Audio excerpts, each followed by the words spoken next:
Welcome to this edition of Inside the Academy Studio. Today's conversation will be about David O. Russell's Silver Linings Playbook. Silver Linings Playbook was adapted to screen by David O. Russell, and it's based on the Matthew Quick novel of the same name. And it basically tells the story of Pat Solitano, played by Bradley Cooper, who is institutionalized for beating up his wife's lover when he catches them. And while he's institutionalized, he's diagnosed with bipolar disorder. So eventually, we find him at the beginning of this story when his mother releases him, and he moves back into his parents' house and is adamant of pursuing his wife Nikki again. But in the process, he meets Tiffany, played by Jennifer Lawrence, and they strike up an unusual friendship. And both of them eventually try to seek that proverbial silver lining. So I'd like to bring in my co-host at this time. Yes. And I think we should start with David O. Russell. He's described it as a passion project because his son has particular similarities with Pat Jr.'s character. Mm-hmm. But David O. Russell has been a director that people have said is more difficult to work with. Most definitely. He's hard on his actors. I know there's famous stories with his tension between George Clooney. But he gets results out of actors. And he does it in this movie again, and we'll talk about the acting performance a bit later. But do you think this movie was any way different for Russell because of that personal association with the material? Yeah, I think you could say so, and it's definitely very different from other Russell movies we've seen. I mean, this one is definitely placed to a broader audience, and there's nothing wrong with that. It's a movie that's trying to relate to the audiences rather than trying to get the audience to relate to the movie. That's what I came off of it. Yeah. There's definitely, he cares about the content, and when he's talked about the film, he's definitely made the link that it's a much more personal film, and many of the interactions you can see are, they do play broad. It's trying to reach a broad audience. The subject matter, with football and, romance are obviously cover a lot of target demographics, but it still has that personal touch. Now, since Pat Jr. has been institutionalized, he has bipolar disorder, Tiffany is depressed after the death of her husband, but this film still has a lot of humor. Do you think humor and issues such as mental health can go together? And if not, why did they go together? I think they go together perfectly because that's kind of the issue of mental health, especially when they do mention he has bipolar disorder, right? Yes. So where you can be extremely happy one moment and you can experience despair the next, right? And that just mixes to balance in like how the story goes. And you can even see it with other characters in the movie. Like, and I think a lot of people can relate to that. I mean, not everything is, you're not happy and you're not sad. Like, your lives don't go like that. You go between stages of both. Right. And the movie is a true reflection of that. Yeah, there's tremendous moments of gray in these lives. You're not happy, then sad. Yeah. And I think humor is really well in a lot of mental health issues. A lot of them need to be destigmatized. People don't talk about it. And if we can use some comedy just to get some issues to the forefront, I think great job by Russell doing that, and all the actors portraying it that way. And a film with humor, obviously, it kind of makes the audience feel more, and if you can feel for and rationalize or realize that somebody who has a mental health illness is a person like you or I, it's better for any progress that those issues will make in the future. Yeah, in fact, I think it's even one step further. I think they're saying that they're not just a person like you or I. I mean, we do share a lot of problems with people who do have mental illness. Right. Yeah. Right. And a lot of those problems you saw with Pat Sr., played by Robert De Niro, and how he dealt with his son, how Jackie Weaver's character dealt differently, how basically like the entire community dealt with Chris Tucker, who's another Yeah. person with mental health issues. So I think it's not that people with mental illness have different problems and they're clearly different from Right. other people. It's that it's just how they deal with problems is going to be different. That's it. Since we like to spotlight movies that the Academy recognizes, for the first time since 1981, Silver Lining Playbook has been recognized in the big five categories. Picture, director, screenplay, actor, and actress, and also supporting actor and supporting actress.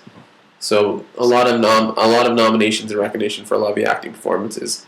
But I want to start off with, like I said, with Daniel Day-Lewis, maybe the only other person after Marlon Brando's passing to be considered the greatest actor alive is Robert De Niro. And Robert De Niro has been criticized for taking roles that are not up to his talents. Yeah.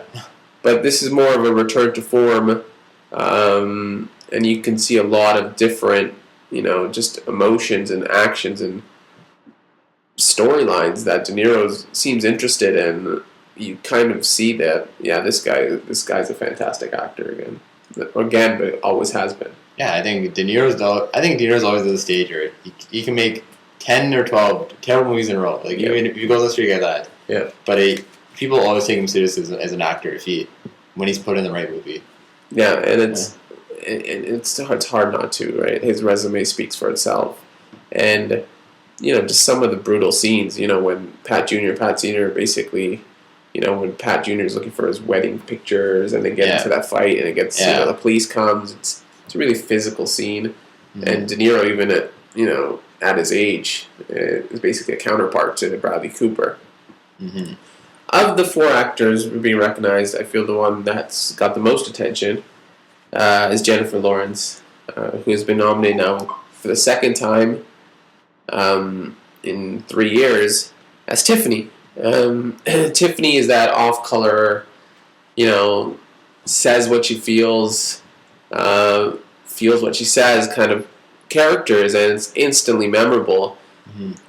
I think we talked about this when we talked about Winter's Bone, but what is it that makes Jennifer Lawrence a star? And the future is so bright for her. Do you have any comments on that?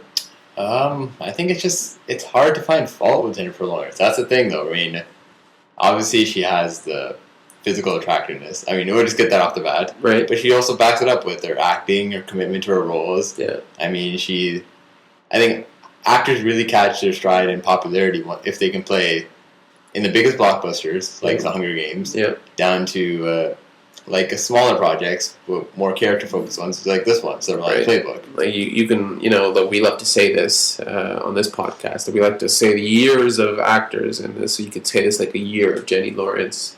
Her big franchise comes out and obviously getting recognition. Yeah, the most recognition ever. For Silver Linings. Yeah. The counterpart to Tiffany's character is Pat Jr., played by the surprising Bradley Cooper. Mm-hmm. Somebody who's, I guess, not been taken seriously, has supporting roles, been a comic lead in the Hangover films, but takes on drama head on and has been recognized by the Academy. It's a performance that is nuanced, almost, to surprise him. I wouldn't say it's totally nuanced, but it's more depth and layered than anything we've seen out of Bradley Cooper. Yeah, like, it doesn't have to be a nuanced performance considering the role he's playing. Yeah. Like, it's a performance that it's a loud performance, but you get a lot out of his actions. He's not a simple character. Yeah. But he's not. It's not a performance just built on the yelling and the screaming, right? It's also, you have to have those quiet moments, the pensive moments, when he kind of realizes that maybe there is something happening between him and Tiffany, or that the prospects and the pain of his father's, bookie business going down, and his dream of a restaurant, fleeting. Those things are, emotionally affecting to Bradley Cooper, and he does a good job. I wouldn't say it's one of the best 5 performances by a male lead, but nonetheless, it deserves some sort of recognition. Yeah, definitely. At least at the Independent Spirit Awards, you would say. Yeah. What is it about? Maybe this is about David Russell being so tough on the actors, but this is 2 movies in a row that a lot of recognition for his actors. Mm-hmm. Is it just the environment he creates? Is it the screenplay that allows this? Like there in Silver Linings, there's a lot of moments of, I guess, improvisation. There's improvised moments in it. Mm-hmm. That's Russell's style. He has a distinct style. De Niro talked about it. It's different than others. Is it that style which fosters these performances, or is that something else, or is it just the quality of the actors? I think he definitely, the screenplay lends itself to bring out the best in his actors. I mean, like we mentioned Bradley Cooper before. Yeah, we haven't necessarily seen a lot of this type of Bradley Cooper. That's true. This is a role where Bradley Cooper fit into and adapted to.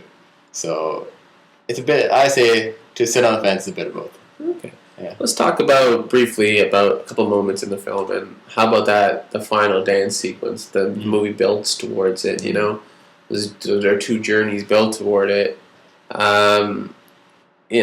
At times it's awkward, at times it's breathtaking. Tearful moments, happy moments, just a mixture of emotions.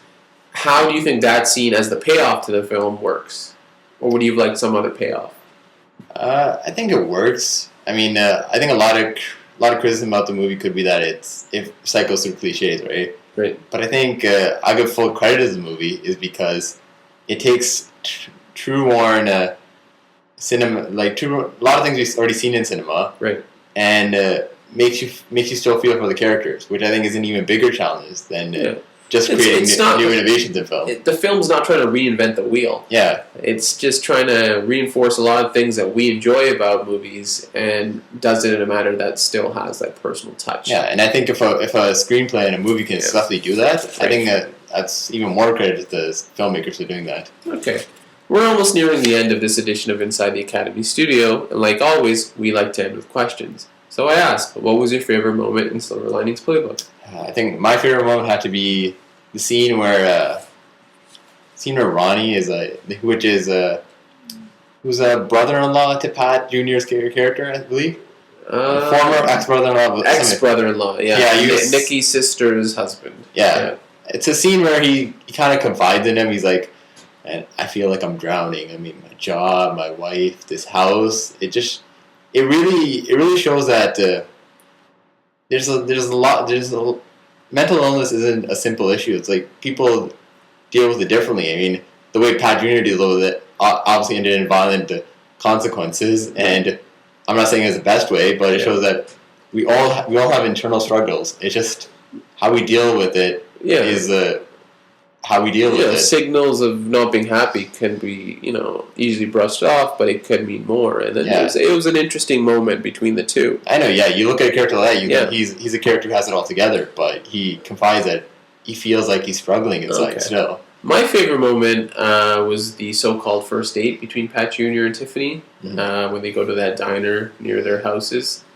Pat Jr. sits down, orders a cereal, and then Tiffany orders a tea, and he asks, "Why'd you order the tea?" "Because you ordered cereal." So it's just a great juxtaposition of what these characters are about and how their interplay is going to continue, and that they're for better word, they're messed up characters, they're messed up people, and that was just a messy first date.